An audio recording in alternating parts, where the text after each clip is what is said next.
In 2009, a deadly virus burned through our civilization, pushing humankind to the edge of extinction.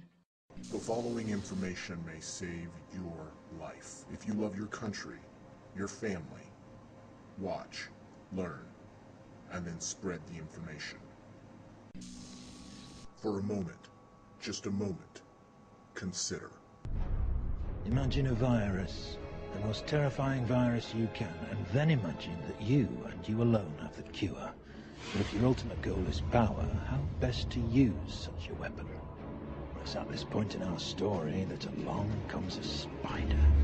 He is a man seemingly without a conscience, for whom the ends always justify the means, and it is he who suggests that their target should not be an enemy of the country, but rather the country itself.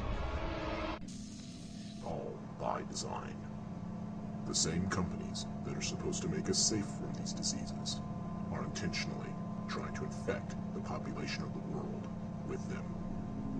US-based Baxter Pharmaceutical has now been awarded the contract to make a swine flu vaccine. Yet it was this same company that not a month ago was caught trying to engineer a worldwide pandemic when it shipped vaccines contaminated with the deadly live H5N1 avian flu virus to 18 countries.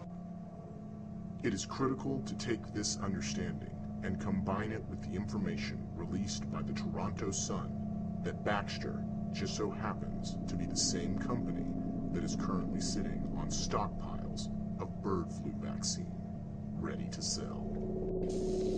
See this chain of events, these coincidences, and I have to ask, what if that isn't what happened? What if someone else unleashed that virus? What if someone else killed all those people? Would you really want to know who it was? Sure. Even if it was someone working for this government? That's my question. What is most important to understand is that the contamination of these vaccines by accident is impossible. Someone, somewhere, made it happen. And so far, no one in government or the media is holding anyone responsible. If you don't think this can happen, then you don't know that it already has. Internal documents show that after this company positively, absolutely knew that they had a medication that was infected with the AIDS virus, they took the product off the market in the U.S. and then they dumped it in France, Europe, Asia, and Latin America. The medicine's called Factor VIII. It was an injection medicine that was used for hemophiliacs, mostly children. Children had been born with an incurable disease. Hold on, Mike. So hold on.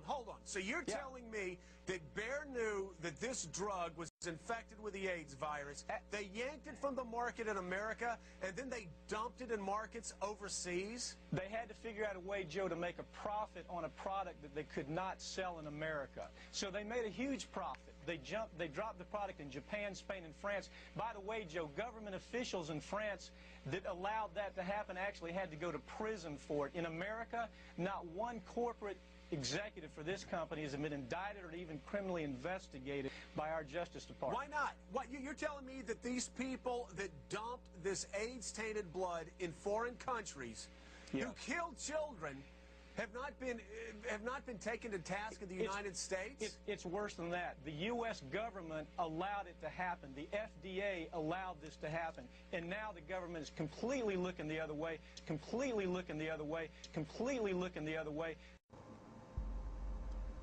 Researchers believe the Mexican swine flu outbreak may also have been artificially induced. Points to consider. First, the Mexican outbreak occurred outside of the normal flu season. Influenza usually obeys a regularly reoccurring time period. In temperate climate zones, the flu season will typically begin in the fall and peak in mid to late winter, while in tropical zones, flu seasons appear to be less pronounced, with year-round isolation of the virus. Second, the genetic makeup of the fast-spreading H1N1 strain of influenza, including genetic elements from bird flu, swine flu, and human flu, covering 3 continents, appears to be man-made. This is rather astonishing to realize, because for this to have been a natural combination of viral fragments, it means an infected bird from North America would have had to infect pigs in Europe, then be reinfected by those same pigs with an unlikely cross-species mutation that allowed the bird to carry it again.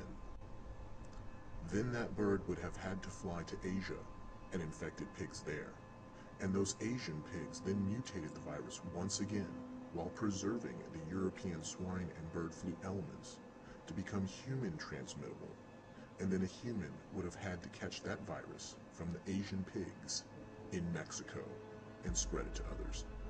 The chances of this happening are astronomical and made further ridiculous because of the abnormality of the timing of this flu outside of any regular pattern. When these factors are considered along with statements made by the governments of the world, a truly ominous reality begins to take shape.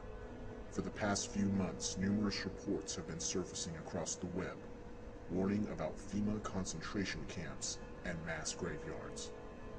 This was broken when an Indiana county municipal official in the vicinity of Chicago revealed that during the legally mandated meeting held with FEMA and DHS, different disaster scenarios were revealed to county officials, among which the county should prepare a plan to vaccinate the entire population within 48 hours and practice the plan several times. FEMA inquired to where mass graves could be placed in the county and would they accept bodies from elsewhere. The county was asked to make plans for hardening of police and fire stations, putting in bunker-type buildings around the town. In a state of national emergency that can be declared under Presidential Directive 51, the federal government can, under the Patriot Act and the Military Commissions Act, declare any citizen that refuses to disarm or take mandatory forced vaccinations an enemy combatant. Once under this designation, that citizen no longer has any rights under the U.S. Constitution and can be tried, held, or even executed. The stage has now been set, and events are in play that will lead to the complete takeover of the United States and the elimination of a majority of its population. This is all part of the furtherance of the worldwide security state and the creation of transnational unions. Again and again, this has been announced by the ruling class. During the Security and Prosperity Partnership Summit in Montebello, Canada in 2005, the three amigos, Bush, Harper, and Calderon, released North American Plan for Avian and Pandemic Influenza, described as a collaborative North American approach that recognizes that controlling the spread of avian influenza or a novel strain of human influenza with minimal economic disruption is in the best interests of all three countries. The plan outlines how Canada, Mexico, and the United States intend to work together to prepare for and manage avian and pandemic influenza. These are not coincidences. The transnational pharmaceutical corporations, who are tied directly to the transnational elite ruling class who are seeking to build a new world order, are preparing for and attempting to start pandemics. Under the guise then of protecting the people, these pandemics will be used to merge countries into larger and larger security blocks, as well as divert attention away from the financial crimes of these individuals and corporations. This is the problem-reaction-solution method being practiced on the entire human race. We are being herded through a rat maze of false choices to engineer society for total control. We have entered into a new era in human civilization where the complexities of our world afford those who lust for power many tools to take control of and manipulate the people. Bioterrorism is one such tool. Martial law, national ID cards, FEMA concentration camps, all mechanisms of control to create a one-world government where no one will be free. Wake up before it's too late.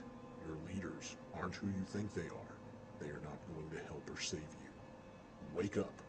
Humanity is at war, and the first shots have already been fired. Wake up. We are almost